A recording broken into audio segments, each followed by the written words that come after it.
Le 11 septembre dernier, CST le corps de Debbie Collier, une Américaine de 59 ans, qui a été retrouvée par la police du comté d'Abersham dans l'État de Géorgie.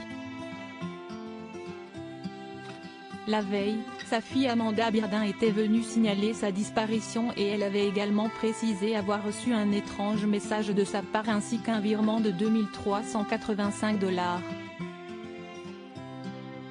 Depuis, l'enquête se poursuit afin de découvrir ce qui a pu arriver à cette mère de famille.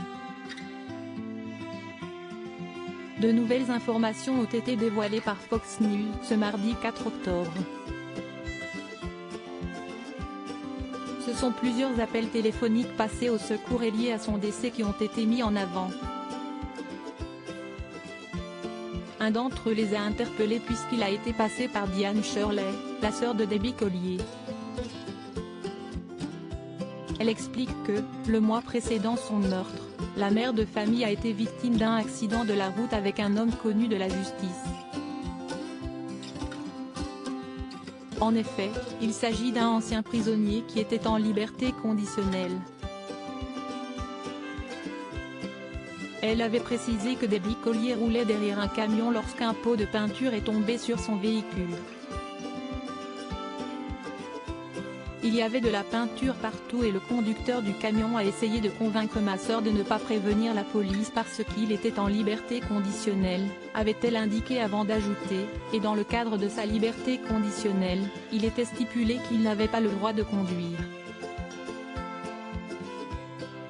CST le 11 septembre dernier que, disparue 2 jours plus tôt, Debbie Collier a été retrouvée morte en bas d'un talus, près de l'endroit où se trouvaient le sac et la bâche, a indiqué un membre du bureau du shérif local.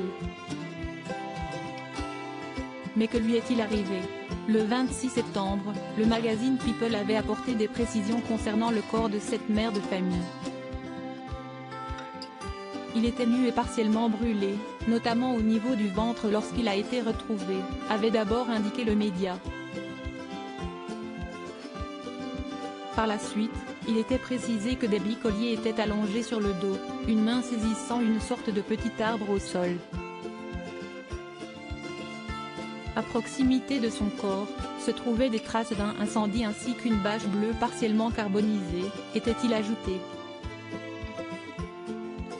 Dès que sa disparition a été signalée, une enquête a été ouverte et celle-ci a permis de découvrir que la mère de famille avait loué un SUV qui a pu être retrouvé grâce à un signal GPS. Celui-ci était situé sur le bord d'une autoroute à la vue des voitures qui passaient.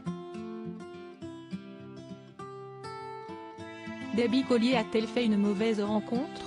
Si la piste du suicide n'était pas privilégiée, CST celle d'un kidnapping qui aurait mal tourné qui a été mise en avant.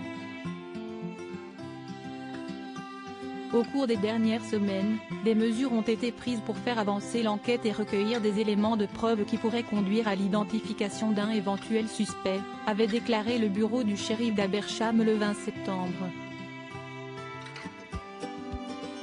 Debbie Collier, quand ses proches l'ont-ils vue pour la dernière fois? CST Amanda Birdin, la fille de Debbie Collier, qui a signalé sa disparition. Comme dans chaque affaire, elle a été entendue par les enquêteurs et a livré un témoignage bouleversant. Ma mère était tout pour moi, a-t-elle d'abord réagi avant d'ajouter, quelqu'un m'a pris tout mon monde. Selon ses propos, sa mère était une femme belle, gentille et généreuse, et elle ne méritait rien de tout cela. Je veux que justice soit rendue à ma mère, a poursuivi la jeune femme. Par la suite, CST Stephen Collier, son mari, qui a pris la parole. Il avait affirmé l'avoir vue pour la dernière fois le 9 septembre, soit la veille de sa disparition, aux alentours de 21 h.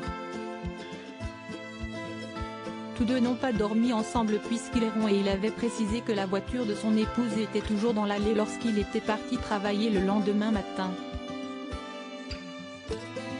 Mais qui a voulu faire du mal à Debbie Collier?